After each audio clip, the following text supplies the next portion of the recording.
Hi everyone, Captain Matt Mossler, flight surgeon. I've been in the reserves for 7 years, no prior active duty experience. On the civilian side, I'm an emergency department physician.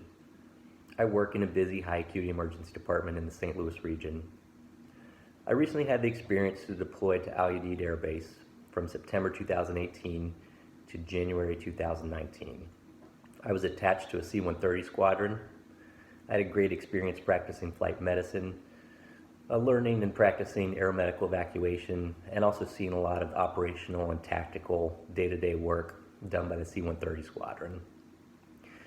Today I'd like to tell you a little bit about the major takeaway that I've had from our readings, and also to talk about the two most critical issues that I see going forward. You'll find they have a common theme and they run in the same vein, but I'll try to break them up and make them clear.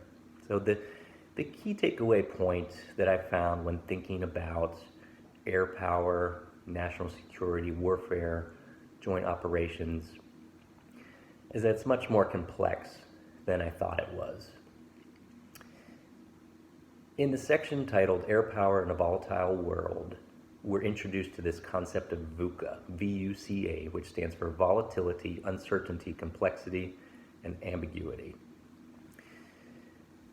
Colonel John Andreas Olson discusses how we have excellent tactics, but we can sometimes struggle with strategy.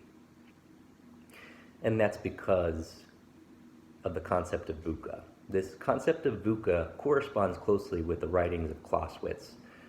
As you know, Clausewitz is the father of modern warfare thinking, and Clausewitz spoke regularly about the fog and friction of war. Later on in the warfare studies section, Christopher Mewett explains that while the tools and methods may change through technology, there still is a constant, enduring nature of war. And so, again, what I found is that even with all the awesome things that we do, there still are challenges when it comes to strategy, operations, tactics.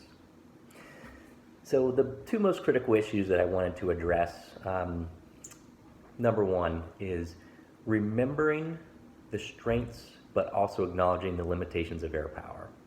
In Air Power Ascendant, we were introduced to the 5 core missions of the Air Force. So that is air and space superiority, command and control, global strike, rapid global mobilization, and ISR. I had a really good experience being able to be involved with 4 out of the 5 of the core missions at Al Udeid. And when you talk to people in the fields, they recognize that we're really good at what we do in these fields. There's no debating that.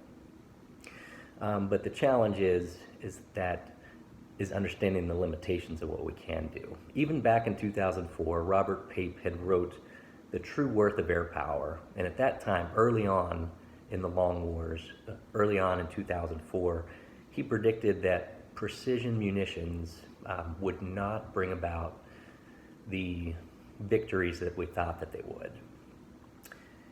He described there was still a need for ground troops, and because of this, this brings us back to our core missions and the great need for a strike force, for global mobilization, for ISR. Now, my number 2 point of going forward, my number 2 is kind of similar. My second critical issue is one of technology. Now, we have to remember what technology has done for us. As we reviewed the history of the Army Air Corps, the beginnings of the Air Force, you're obviously struck by the changes in the technology in the planes.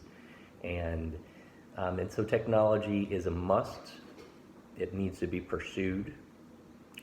However, we can't rely on technology to win wars alone. It needs to be pushed further, yes, but it won't work on its own. So more recently, 2014, Mark Clodfelter had written about theory, implementation, and the future of air power. And in this piece, he discussed how we are seduced by technology, thinking that it will make war clean, that we'll get results with less boots on the ground, less casualties, and I think that he's right. I think that because of politics, I think that we do expect that technology can somehow make war neat and clean, and I've just come around from that key point, or that key takeaway in these critical issues, just thinking that that won't be the case, that we have significant challenges. Thanks so much for listening. I really look forward to learning more with you all.